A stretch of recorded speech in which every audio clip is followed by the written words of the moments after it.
Welcome to Zoom in, Zoom out, your global look at news from here in Taiwan. I'm Leslie Liao. How has Taiwan impacted the world, and what will its role be as its relationship with the globe evolves? These are questions that Stanford University's newly minted Taiwan program seeks to answer. Today, to discuss Taiwan's role in history and the future, we're joined by Dr. Gi-Wook Shin, the founding director of Taiwan Studies at Stanford. The program recently organized a conference about Taiwan at National Taiwan University, bringing together leaders from various realms to discuss Taiwan's future developments. Dr. Shin, welcome to the show. Thank you for having me here. Now, I was at the Taiwan Forward conference. I couldn't stay. I really wanted to see all the interesting conversations that were being had. But in your opening remarks, you did say that the Taiwan program has launched a few research initiatives. What kind of research is being done at Stanford about Taiwan right now? So right now we are early stage, so we can share more in the coming years. But one thing I'd like to mention is that when people in the States, for example, think about Taiwan, two things to come to their mind. One is semiconductor or TSMC. The other one, cross-strait relationship or tensions with China.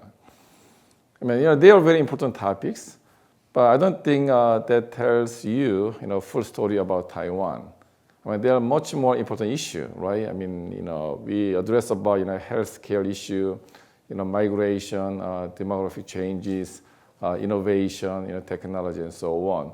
So I think we wanted to really address how to understand, Taiwan from, broad and comparative perspective.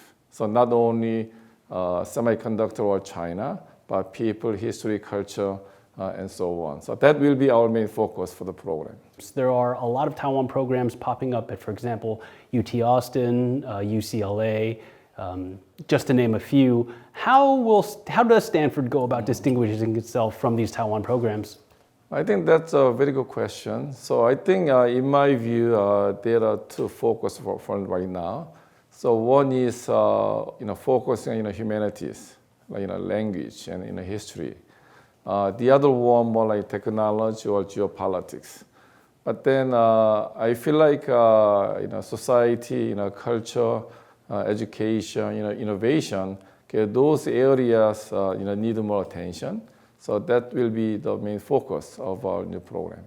Let's zoom out for a second, because you are a leading expert in democracies, particularly in Asia, and we'd like to tap your expertise for a little bit. So what is the state of democracy in Asia? Okay, so not only Asia, but I think globally, we are facing very serious democratic backsliding. Okay, United States is not an exception. So many years ago, I wrote an article at the Journal of Democracy about democratic decay of South Korea. So I was one of the very first and a few scholars giving a warning about status of democracy in South Korea. And of course, I didn't predict martial law last December. But then I argued that unless you address now, eventually Korean democracy will erode and facing big challenges. But now, if you look at Asian country, Korea, Indonesia, Thailand, also European country, United States, I guess some issue in Taiwan as well. So I think we are facing the challenge of global populism and democratic backsliding. So I'm very concerned about the future of liberal democracy, not only in Asia, but more globally. What do you think the appeal is of populist leaders? For example, in the Philippines, Rodrigo Duterte. Some might say in Seoul, South Korea, Yoon Suk-yeol was a populist. Yeah. What is the appeal for people there in a democracy? Those countries facing a lot of issues, especially economic inequality. Okay. And then those populist leaders have two main, talents. One is they simplify complex problem in a very easy way. Okay, I mean that's main power of populist leaders today and historically, and also they are very anti-establishment. and then they are blaming establishment as the main cause of all those problems. So in the United States, they are blaming migrants, for example, and then they are looking for scapegoats, and then they are trying to simplify the us versus them, and then mobilize people. So that's why it's very dangerous. I have deep concern about the future. There's a lot of tension in Asia right now, leading to some to speculate that this might be a flashpoint for the world. Is that generally a correct or incorrect assessment, in your opinion? So I think there are a lot of debates going on, but in my personal opinion, I think it's exaggerated. Okay, so oftentimes people are applying the European lens into Asia. So by looking at what happened in Ukraine and Israel, and then saying that Taiwan can be a flashpoint in military conflict, while Korean Peninsula can enter some military tensions as well. But I think those are exaggerated. And in my personal view, I'm more skeptical about military conflict over Taiwan or North Korea or Korean Peninsula. So certainly there are some potential reasons to worry about, and then we have to manage. But still, I don't expect any military conflict in the near future. That's my personal view. But once again, there are a lot of debate, so I may be wrong, but yeah. You said something very interesting right now. You're saying that Asia is being viewed through the lens of maybe European values. What are some of the common misperceptions that lens brings about Asia? So I think that's why we need to promote more Asian studies, including Taiwan, because still in the United States, there are many Asian experts, but oftentimes, especially those working in the U.S. government, still they oftentimes apply European lens to Asia. And let's say if anything happens in Korea or over Taiwan, the impact will be much bigger than what happened in Ukraine or Israel. Obviously, it's really sad to see what's happening in those areas, but in terms of global impact, it's much bigger when something happens here. So I think people understand that. So that's why I'm really skeptical that there will be like a military conflict over Taiwan or Korean Peninsula anytime soon. You were talking about democratic backsliding, and one of the most important values in any democracy is human rights.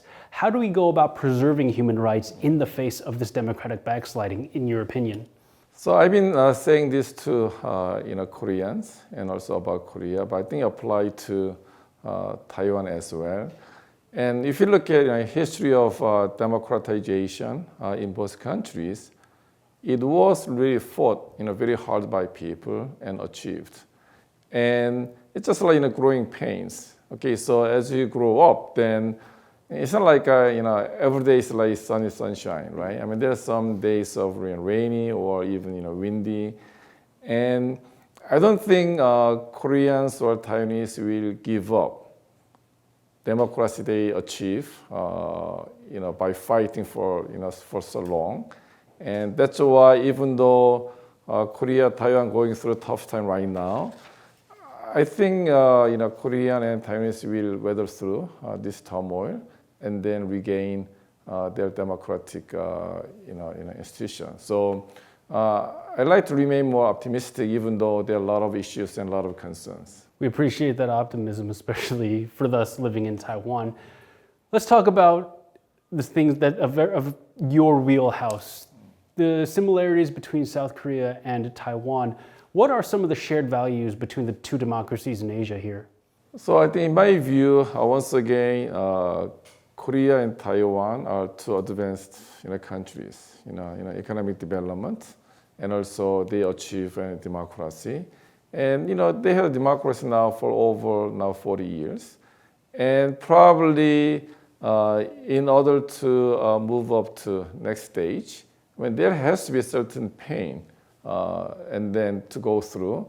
I think that's what they are facing right now. So I think that's why both Korea and Taiwan having similar issues, but once again, I believe that they will, weather through, and then they'll achieve, mutual democracy with economic development.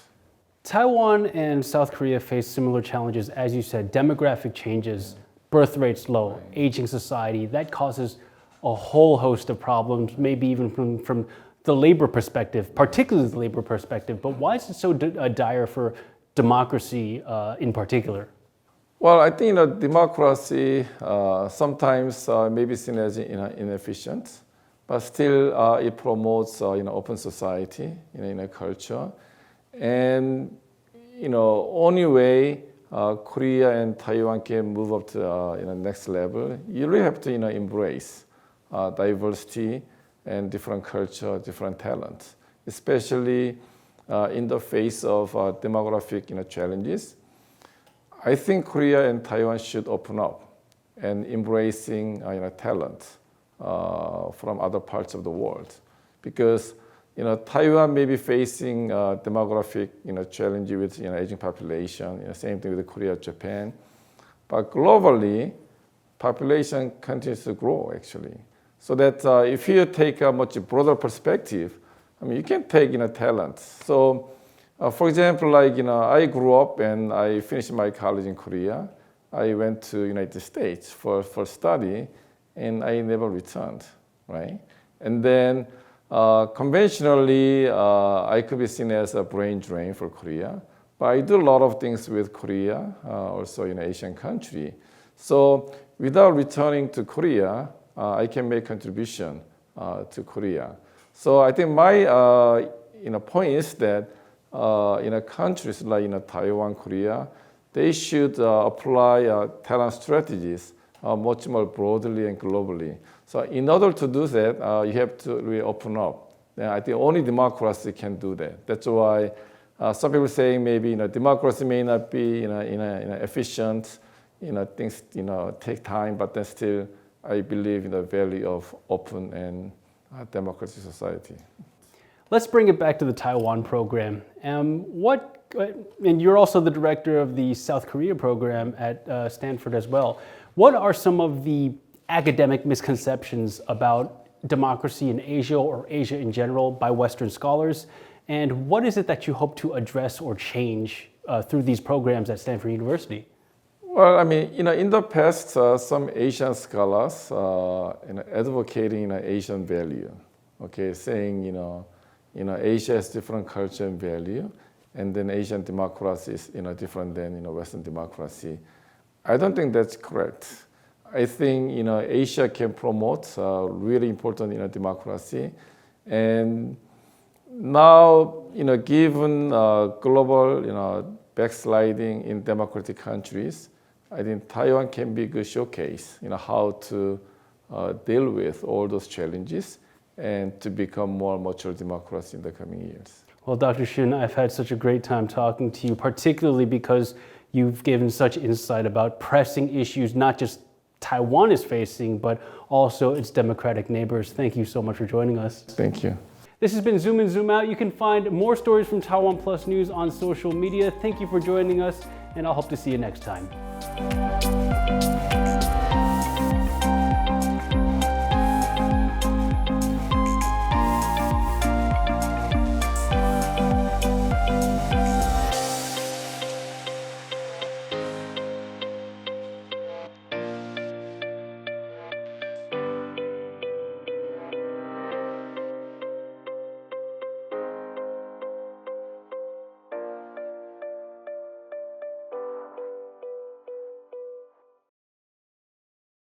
Start your weekend with a cup of coffee and a moment to reflect on what happened this week. Hello and welcome. We've got you covered, from defense and politics to high tech and the arts. Not just to Taiwan, the whole world is watching. You make the coffee, We make the news. Here's what happened on TaiwanPlus.